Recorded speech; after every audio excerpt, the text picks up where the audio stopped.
Hello from New York City, I'm Nadia. This is The Rundown, where I like to give you a little bit of culture on the run. In honor of Nelson Mandela, the late great Nelson Mandela's birthday, when people are encouraged to commemorate Mandela Day and give 67 minutes of their time to service, I thought I would show you a little bit of Mandela's legacy here in New York City. He visited the city. It was the first American place he came after he was released from prison in 1990. After 27 years in prison, he was invited by the mayor then, David Dinkins. So we're going to start here in Brooklyn, outside the Boys and Girls High School. Let's go!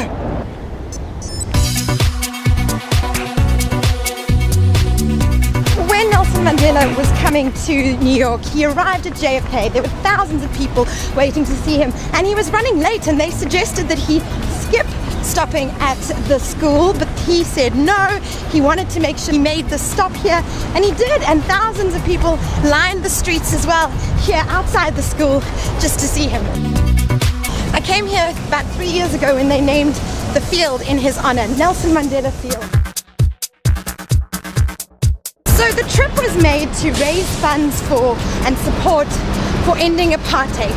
It was the first time Nelson Mandela came to America, and he was thrown this major ticker tape parade all up and down what is known as the Canyon of Heroes, and his name should be here. Here we go.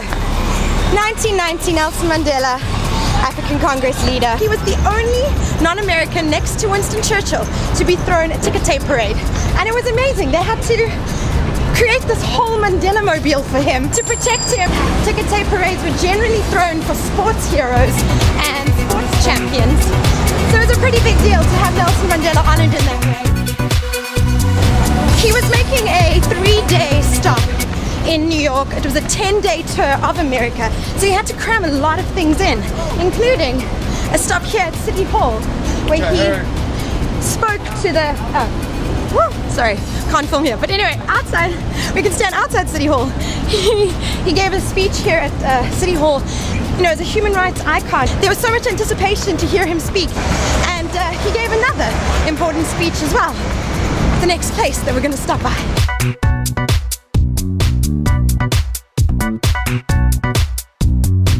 Nelson and Winnie Mandela Corner. There's the Chrysler. Nelson and Winnie Mandela Corner. It's right around the corner from the UN, which is where Mandela spoke, and the UN has decreed Nelson Mandela Day a very, very important day to commemorate.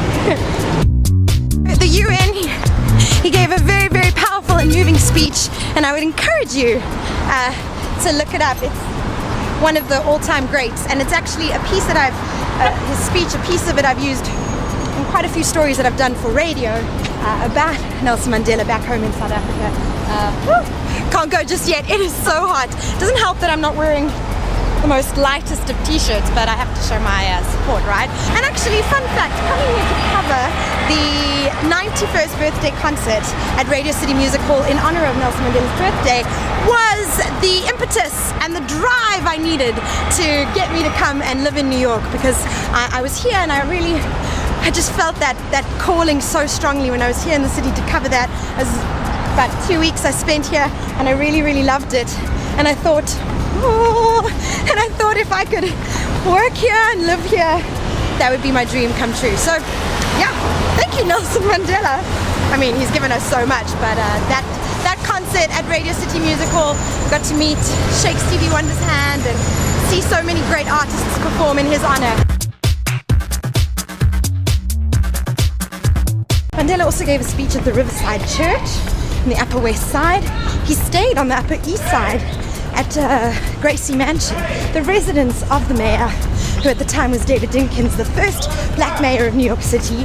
He didn't want to stay in a hotel. Oh, my shoelace just came undone.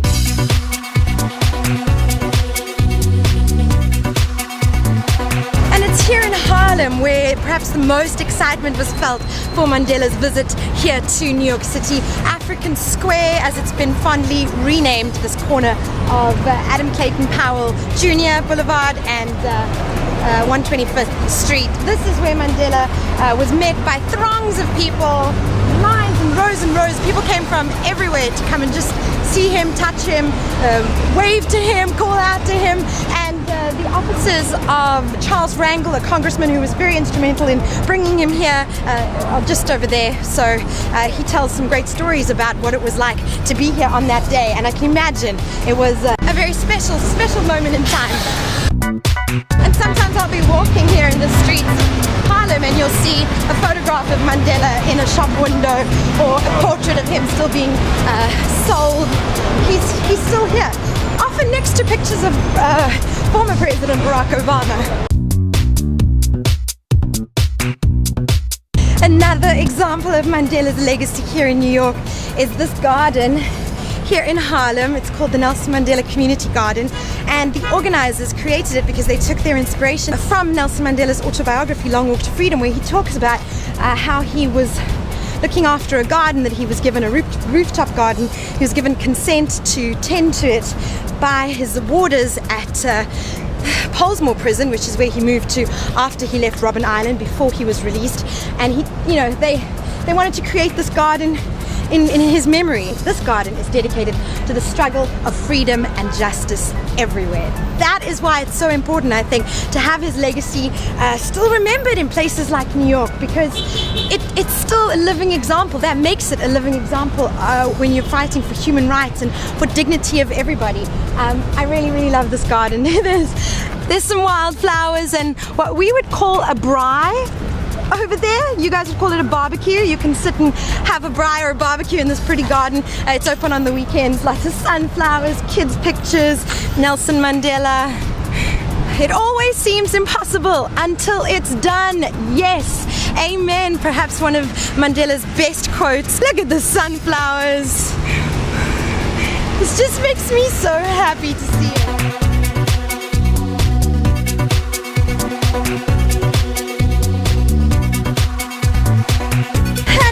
The piece de resistance, Yankee Stadium. This is where Mandela came and attended a game, and he was wearing the Yankee jacket. He said, "You know who I am, I'm a Yankee." And of course, everybody was so thrilled with that. And it kind of foreshadowed what he would do with the Rugby World Cup and how he would use sport to bring people together. And inside the stadium, there is a monument garden where they've got tributes to all sorts of famous folk, including of course Jackie Robinson, and there is a plaque that they put up for Nelson Mandela, and I got to go to the unveiling of it in 2014. It's really awesome to see. If you enjoyed this rundown, please subscribe to my YouTube channel. Please also dedicate 67 minutes on the day of the 18th of July, if you've watched this before then. Otherwise, just do it in the days after. That's still cool. 67 minutes of service to a charity, to someone in need, and I'll see you next week. Bye.